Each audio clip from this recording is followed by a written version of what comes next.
This is life and enterprise management. And so as a result, we want to make sure we work on both. We want to create a system that allows you to succeed in both areas, life and your enterprise. By the way, which one would you say is more valuable? Which one? That's not how most people live the game. Most people make it the enterprise. And as they make it the enterprise, they wake up and they have a tremendous amount of economic success if they're successful. And what's ironic is what makes you successful may not make you fulfilled. And so there's a big pull in our culture to go for what's most successful, what will reward you culturally with respect or acknowledgement or stars on your chart or economic rewards, thinking that will give us freedom. But how many of you have been very successful in business and not been free, i.e., your business, as it got more successful, demanded even more from you? How many have had this experience? Say aye. So what I want to really make sure that comes out of this is an evaluation of what your real gifts are that are going to fulfill you. Because many of you are living a script around your life that involves having an enterprise when really that may not be your true nature. That's not to say you can't do it. It just means you can do it and you'll be stressed out of your life, stressed out of your mind. And so one of the things we want to find out is how much of that is natural as a problem, how much of that is maybe unnatural. Unnatural meaning you're having problems right now that you shouldn't be having at this stage of development. Think about it. If a child is brand new and they have a problem with controlling their bladder, that's a natural problem, isn't it? But if you're 50 and you have this problem, you got a challenge. If a brand new business has a cash flow challenge, it's a problem, but it's a natural problem. If it's a business that's been around 5 or 10 years and it's got a cash flow problem, you got a real abnormal problem. Maybe you got a problem that's even life-threatening to the business. How many follow what I'm talking about here? Sometimes those problems have to do with the fact that you don't understand the stage of development you're in. The most important element is for you to be able to do this, to be able to establish, most importantly, where you really are in your life today. Where are you? And where do you really want to go? What's going to create this extraordinary life? And to look at it brand new. Because some of you right now, if you continue the direction you're going, are going to be successful and unfulfilled, unhappy, and stressed. Because once we get, into a dream, then that dream starts to take on a life of its own. It gives us juice, it gives us energy. But how many of you ever got the dream, achieved your goal, and then thought, is this all there is? How many of you have had this experience? Say aye. That's more painful than not even achieving it. Because now you've done everything, you've worked it out, and you're successful, and you're not happy. So for some of you, you're going to need to take a look at that. Michael Gerber, the guy that wrote the E-Myth, talks about why so many young businesses fail.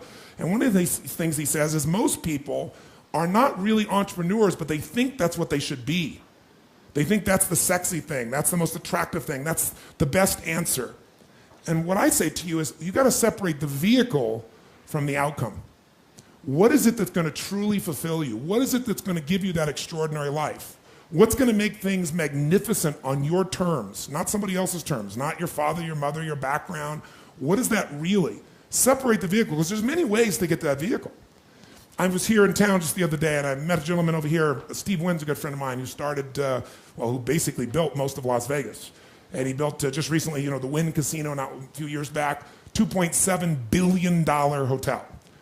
The most expensive individual building ever individually financed. Give you an idea, the first estimates on the rebuilding of the World Trade Centers were 1.7 billion, 2.6 billion for a hotel, right? This man has the ability to take large risks, and he has the ability to really succeed in a major way. But I bring that up because I was in town, and for our new home, we have these hot springs, we're getting some really large crystals, and there's a guy in town who has this crystal shop, right? But you gotta make an appointment to see the guy.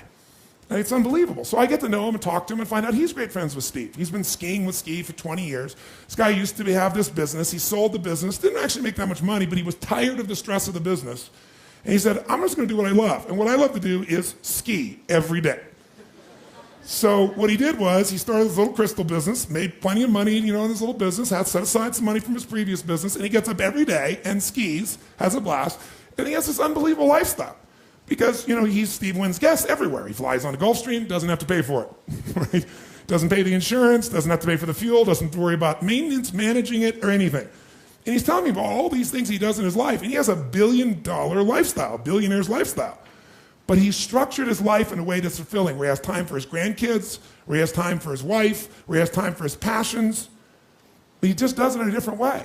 He had this big dream he said of making this gigantic business, and all it did was stress him out. Now, I'm not saying that's the answer for you, but I'm saying sometimes you got to reevaluate what's going to really make you fulfilled. What is your gift? Are you an artist? Are you the talent that can produce something no one else produces as a skill or a product or a service or some impact? Are you incredibly good at management? You really know how to manage or lead people? Are you an extraordinary entrepreneur that can take that gigantic gut load of risk and can create the vision and attract the talent that you need and the managers and leaders? You may have all three abilities, but which one really fulfills you the most is going to be the critical question. Because we tend to want to do them all, especially in a room like this, because you're all overachievers, right? Me too. And you say, well, I can do all these. Yes, you can, but what will it do to your quality of life? See, again, the secret's going to be this. What is an extraordinary life on your terms today?